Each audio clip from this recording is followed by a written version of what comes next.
It's good to see you today. We're going to be looking further at the account, of Esther. Our hymn today is called Hope On. Hope on, be brave and strong, for life at best is not so long. The path of pain your feet may tread, your flower is near and light ahead.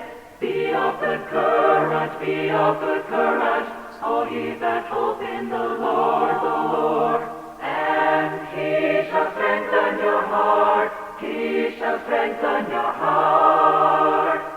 For sorrows, tears to walk, they flow, their pledge is bound for every woe. Let your prayers like incense sweet ascend into the mercy seat.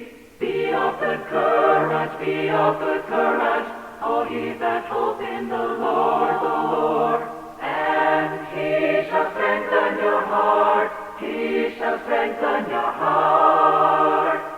Hope on, be patient still, rejoicing, do the dear Lord's will. The future's gate is open wide, and Jesus will be near your side. Be of good courage, all ye that hope in the Lord, and He shall strengthen your heart, He shall strengthen your heart. That was a pretty hymn, Hope On. Esther chapter 4 is where we left off yesterday as Esther agrees to help the Jews. She is one of the Jews. And so, to look at the account, as she tells Mordecai told towards the end there, I will go to the king, and if I perish, I perish. So Mordecai went his way and did according to all that Esther commanded him, as far as fasting and praying and such things as that. Chapter 5, Esther prepares a banquet. I hope you're familiar with the account. She prepares a banquet, invites, of course, king, invites, or if I remember correctly, let's see. Let's look at it a little bit. And this is where at first she's standing in the court waiting to be called. And so, verse 4, if it please the king, let the king and Haman come today to the banquet that I prepared for him. And so the king says, bring Haman quickly. And this is where Haman thinks that he is being greatly honored. But anyway, as it goes on, and by the way, that's spoken about in verse 12, because you have the banquet one day and then you're going to have the same thing the next day. Chapter 6, that night the king could not sleep. And so he asks for the records to be brought, and what is read to him is when Mordecai had saved his life. And so he asks what honor should be bestowed on Mordecai for doing this thing. And Mordecai is going to be honored. Haman thinks it's him, doesn't he? But nope, it's going to be Mordecai. And Haman's just infuriated and goes home. And of course, you have the account with his wife and his friends. And they tell him, if Mordecai, before whom you have begun to fall, is of Jewish descent, you will not prevail against him. And so then you start getting into Esther revealing Haman's plot. And you have that whole account as Haman begs for his life, but Haman ends up being hanged on his own gallows that he had prepared. Esther saves the Jews. The Lord saved the Jews using Esther, using Hadassah.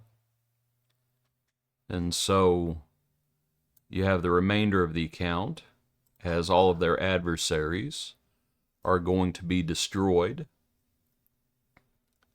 And thus the Jews defeated their enemies. Verse 5, there's a great slaughter and destruction. All those who are against them. And what this leads to, the way Esther pretty much closes out, is the Feast of Purim is inaugurated. This is where the Feast of Purim begins.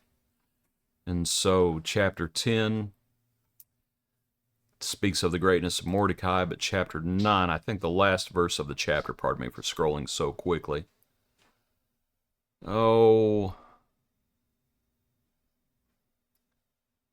Anyway, just in the last few verses there.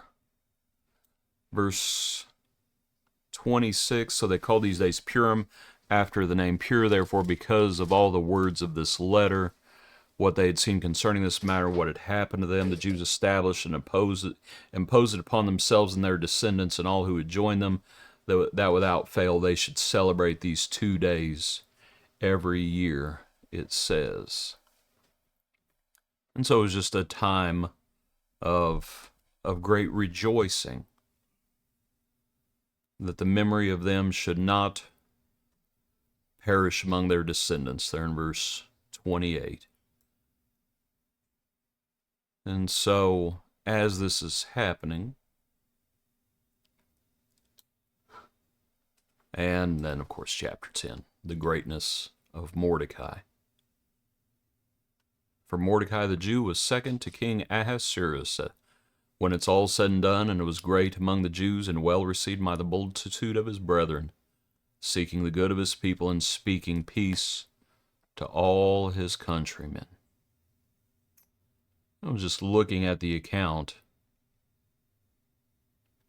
It's back in chapter 9 of verse 21, where it speaks about feasting and gladness. Verse 18. The Jews who were at Shushan assembled together. On the 15th of the month they rested and made it a day of feasting and gladness. Verse 19, a holiday, sending presents to one another. Okay.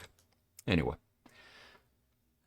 to think about the account, what points might we make as we also, as our hymn says, hope on?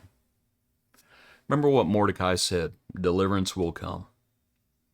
We always need to remember that. Deliverance will come. At the very least, and at the very most, I suppose we should say, the Lord will return. Deliverance will come. And even as we wait patiently for that, we know what is said about temptation. With temptation, the Lord will make the way of escape that we may be able to bear it. Deliverance will come. Now what do we have to do? We have to do our part. And that's one of the key points of Esther. We have to do our part. Whatever that part may be. It may be praying and fasting, like the people.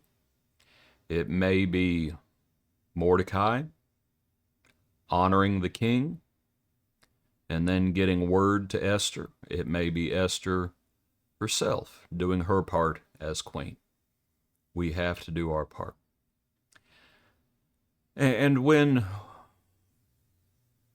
these things transpire, and we think about how the Lord is with us, and how we are preserved, how we persevere, how we endure, all those things, we need to rejoice and give thanks. You know, when we are blessed so abundantly by the Lord, do you remember, let me take you to another account. Do you remember the account of the 10 lepers? Jesus says, go your way, show yourselves to the priest. And as they went, they were healed. Excuse me. And only one came back and gave thanks. And Jesus says, were there not 10? Where are the others? And that man was a foreigner. And how sad is that? That 9 of them did not give thanks. We need to give thanks and rejoice and celebrate the Lord's deliverance. That's what we need to do.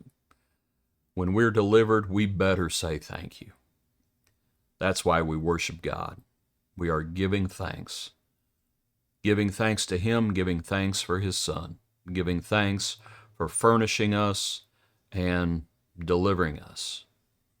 And so these are just some of the points you can make from the book of Esther. Appreciate you. Hope you have a good day. Join us tomorrow for another portion of our daily praise.